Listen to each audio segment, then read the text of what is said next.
Bonjour à tous, bienvenue pour cette nouvelle édition de Frat TV. Alors, interview, duplex, reportage, on vous fait vivre tous les coulisses du fraternel. Pour cette 110e édition de l'événement, on a vraiment de la chance parce que le soleil brille sous Lourdes. On s'est installé devant la basilique et tout de suite, sans plus attendre, on vous propose les premières images de la journée dans notre rubrique intitulée Le Récap avec l'arrivée des premiers frateux durant la nuit. On les attend nombreux étant donné qu'ils seront près de 8000 pour cette 110e édition du Fraternel.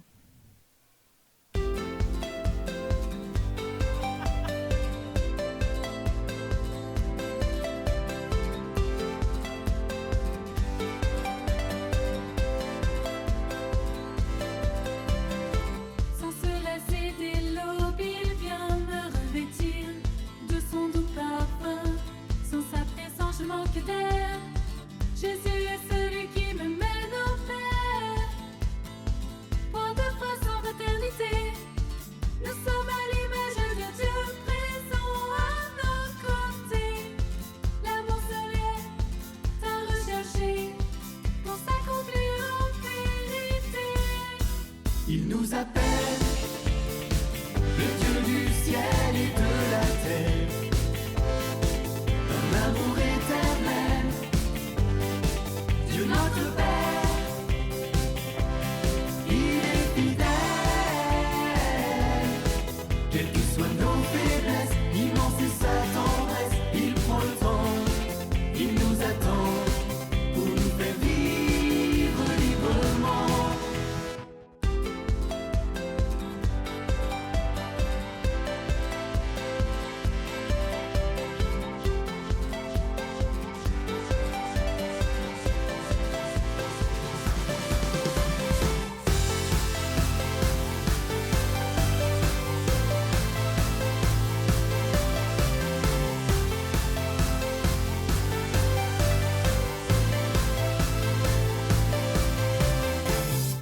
Nous sommes avec Ariane et Euloche, deux jeunes frateux tout fraîchement débarqués ce matin à Lourdes. D'où est-ce que vous venez tous les deux ? Bonjour, je me présente, je suis Euloche Nkaku. Je viens du groupe de Corbeil-Essonnes. Nous avons démarré de Paris vers 21h. Nous sommes arrivés depuis en quart vers 8h à l'hôtel de la métropole. Bonjour, moi c'est Ariane. Je viens de l'école Notre-Dame de Sion à Paris et j'ai 17 ans. Et c'est la première fois que je fais le frat. Donc nous avons aussi avec nous Marina. On vous a dit qu'on fêtait les 110 ans du frat. Donc Marina, c'est un peu notre mémoire du frat. Elle en est à son 11e frat. Avec un 0, du coup, ça fait 110. Bonjour, je m'appelle Marina, tu as déjà tout dit. Alors d'où est-ce que tu viens toi ? Alors moi, je suis principalement référente sur Paris, mais j'appartiens quand même aussi au diocèse du 94, donc je suis sur les deux. Et au frat, qu'est-ce que tu fais spécifiquement ? Au frat, je fais partie de la commission communication au sein de l'équipe d'animation, donc des bénévoles du frat. Alors, pour préparer un peu ces 110 ans du frat, on vous propose un petit quiz sur l'histoire du frat. On va vous poser quelques questions et voir parmi vous qui en sait le plus sur le frat. Vous êtes prêts ? Oui. Donc, première question, est-ce que vous êtes prêts ? Oui. En quelle année a eu lieu le premier frat ? En 1908. Un point. Tu gagnes un badge du frat. Merci. Que tu peux épingler. Alors, on est prêt pour la deuxième question, un peu plus difficile. Comment s'appelait l'abbé qui a initié le premier frat ? Alors, pas facile, hein. Dur de savoir peut-être. Je crois que j'ai une réponse. En fait, c'est l'abbé Caillet.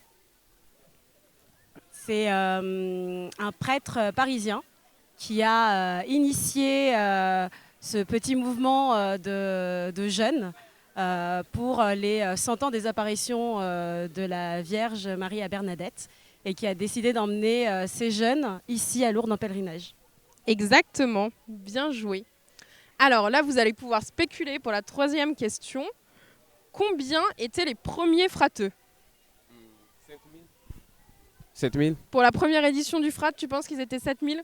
20 000. Ariane, une idée ? C'était 200. 200 ? Alors aujourd'hui, vous êtes entre 8 000 à 10 000, mais pour la première édition du Frat, ils étaient 21. 21, c'était 21 garçons parisiens en fait qui étaient rassemblés dans ce qu'on appelait à l'époque un patronage. Et donc l'abbé Caillé a décidé de les emmener à Lourdes pour leur faire découvrir le sanctuaire, passer quelques jours à la campagne et partir en vacances.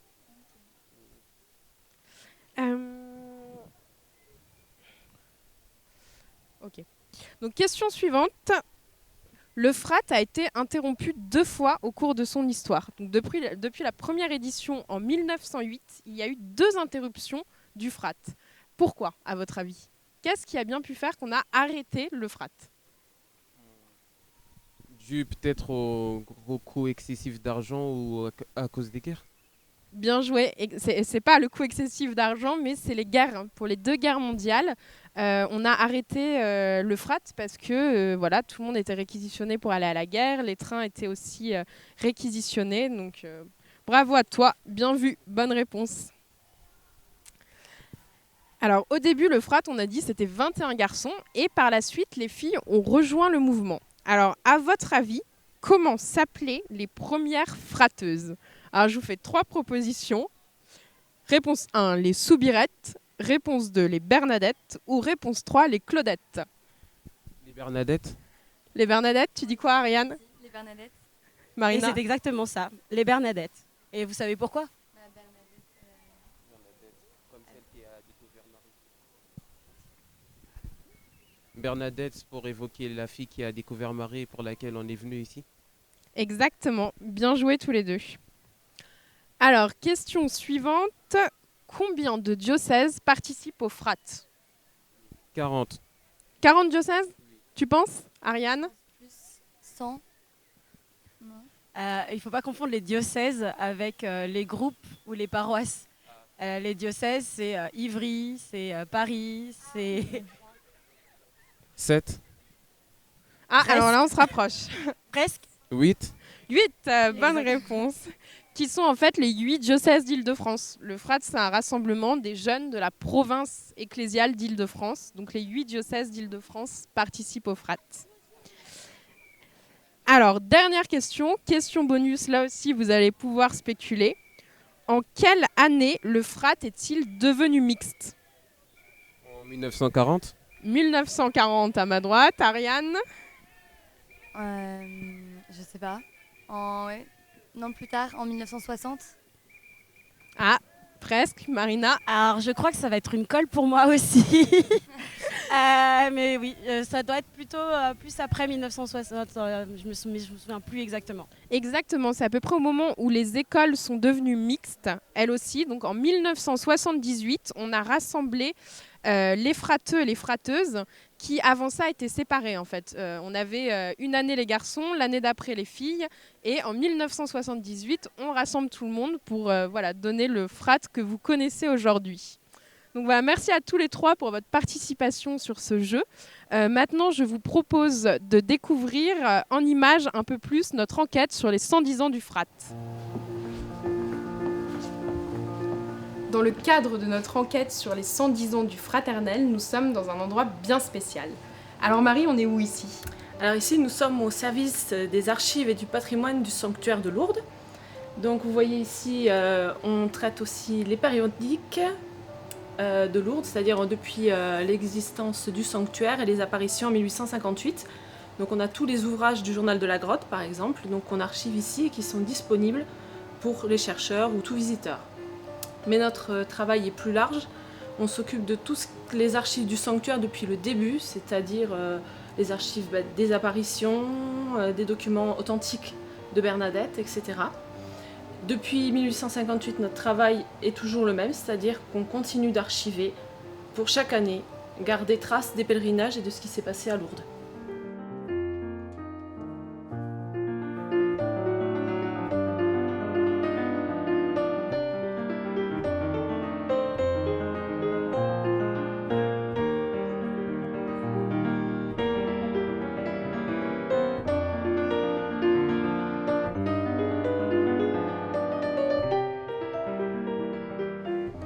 En 1908 a lieu ici, à Lourdes, le premier fraternel.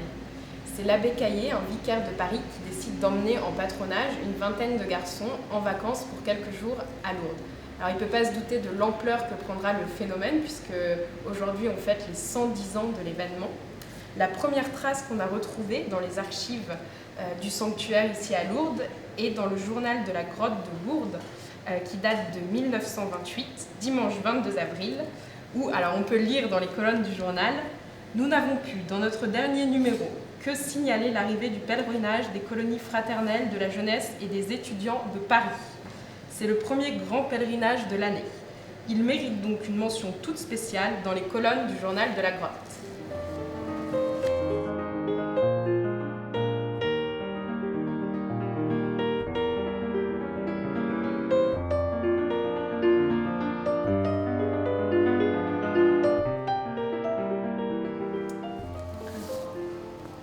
Là, on a les périodiques de 1858, donc l'année des apparitions.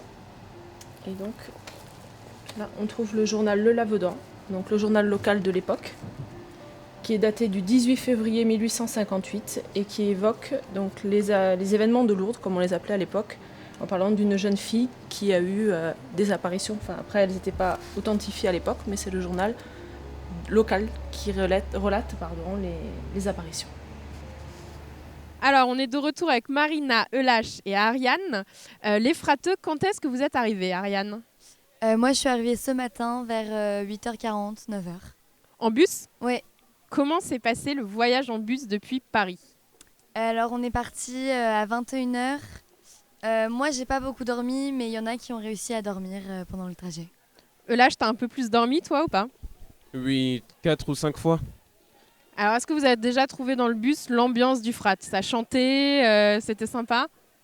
Oui, c'était très mouvementé, mais pas pour les mêmes raisons. Ariane, vous êtes bien installée? Comment ça se passe niveau logement? Ça y est? L'hôtel, c'est sympa. On est 2 ou 3 par chambre et on est assez près de la place. Du coup, c'est sympa. Eulache, toi, avant d'arriver au FRAT, vous aviez déjà eu un peu une rencontre de préparation. Donc le FRAT, c'est un événement qui dure 4-5 jours ici à Lourdes. Mais avant ça, comment ça se passe? Est-ce que tu peux nous raconter la rencontre de préparation avant le FRAT? Bien sûr, nous nous sommes retrouvés vers un collège qui se trouve dans notre ville. Nous nous sommes retrouvés durant une durée de 2 heures. Nous avons un peu parlé des carrefours, ce genre de groupe réuni avec 8 jeunes à l'intérieur. Nous avons aussi fait un bref bilan de ce qui pourrait se passer ici, les événements. Nous avons été témoins d'une vidéo nous expliquant le principe du frat, comme quoi ça a été commencé par 2 jeunes qui avaient pour idée de se rassembler entre frères et sœurs chrétiens. Merci. Alors Marina, toi c'est ton 11e frat. Parmi ces 11 frats, combien à Lourdes? 1 sur 2 à partir de 2008. Donc si j'en suis à 11, ça fait 6. Du coup, 6 frats à Lourdes depuis que j'ai commencé dans l'équipe d'animation.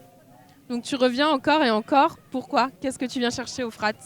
En fait, ce que je viens y chercher, c'est pas tant... c'est vraiment quelque chose qui va me nourrir. Moi, ce qui m'a fait venir au frat, c'est que des gens m'ont dit que c'était bien. J'ai découvert une ambiance et quelque chose qui a commencé à grandir en moi. Et je me suis dit que la meilleure chose que j'avais à faire, c'était de le transmettre aux autres. Et pour le transmettre, rien de tel que de faire partie de l'équipe qui organise le frat pour les autres. Ariane, Eulache, vous, c'est votre premier frat. Qu'est-ce que vous attendez de cette aventure? Pourquoi est-ce que vous êtes là aujourd'hui? Moi, pour le rassemblement de jeunes et l'ambiance avec tous les carrefours tous réunis en tant que catho. C'est agréable de retrouver des personnes où on peut échanger vraiment sur tous les points de vue. Eulache, toi? Selon moi, ce serait aussi plus pour se rapprocher de notre sœur Bernadette, celle qui a cru, et pourtant qui a souffert juste pour arriver à ses fins, car elle avait une confiance très forte en Dieu. Alors le thème de cette édition du Frat, c'est « Sois sans crainte, il t'appelle ». Vous, qui est-ce qui vous a appelé à participer cette semaine à ce Frat? Moi, j'ai entendu parler du Frat de Jambille auquel j'ai pas pu venir. Et du coup, j'avais vraiment pour but de venir à ce Frat pour profiter comme les autres avaient profité à Jambille et pour ensuite, pourquoi pas, accompagner dans les années qui suivraient. Merci. Et Marina, toi, être volontaire au Frat, c'est encore un appel un peu spécifique. Tu peux nous en parler Oui, effectivement, c'est un appel spécifique dans le sens où c'est une vraie volonté de vouloir apporter quelque chose, ma petite pierre à l'édifice. Et puis dans l'organisation même en fait, du Frat, on est vraiment appelé, c'est-à-dire qu'il y a toute une hiérarchie et des gens estiment que avec tes capacités et avec ce qu'ils savent de toi, peut-être que tu peux faire telle ou telle mission. Et donc, ils t'appellent vraiment pour essayer de travailler avec eux dans telle ou telle mission, telle ou telle commission, comme vous allez les rencontrer pendant le Frat. Alors, notre équipe de bénévoles, toute l'équipe d'animation qui font tourner ce Frat, ils sont nombreux, ils sont sur des missions très variées. Ils ont tous répondu à cet appel pour vous faire vivre ce que vous allez vivre sur ces prochains jours. Donc, on vous propose d'en découvrir un peu plus dans notre rubrique « Les coulisses du Frat ».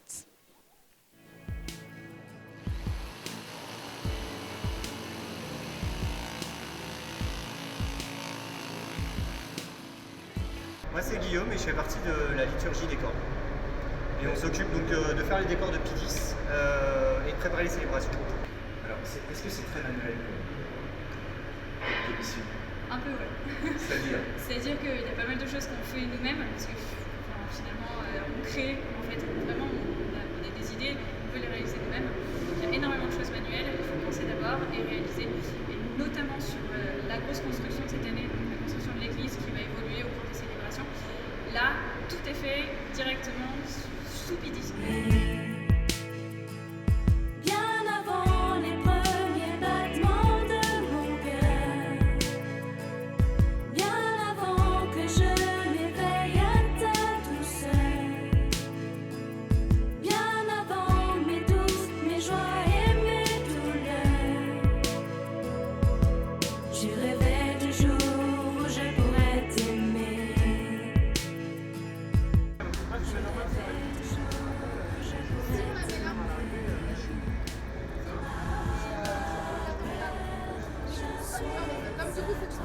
Quel est ton prénom et que fais-tu au sein du Frat? Alors, moi, je suis Clémence et je fais partie de l'équipe Frat Avenue et Témoins. Donc, on s'occupe non seulement de trouver des témoins pour les temps de témoignage que les jeunes vont avoir pendant la semaine, et on a installé Frat Avenue, où il y a plein d'activités à faire, plein d'associations à rencontrer, et c'est super.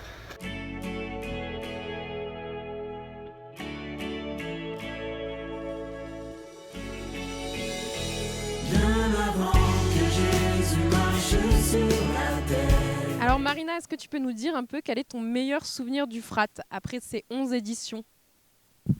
Mon meilleur souvenir du Frat, il y en a plein, mais en forme de manière générale, ma meilleure sensation et mon meilleur souvenir, c'est d'entendre tous les frateux sous la basilique et hurler ensemble.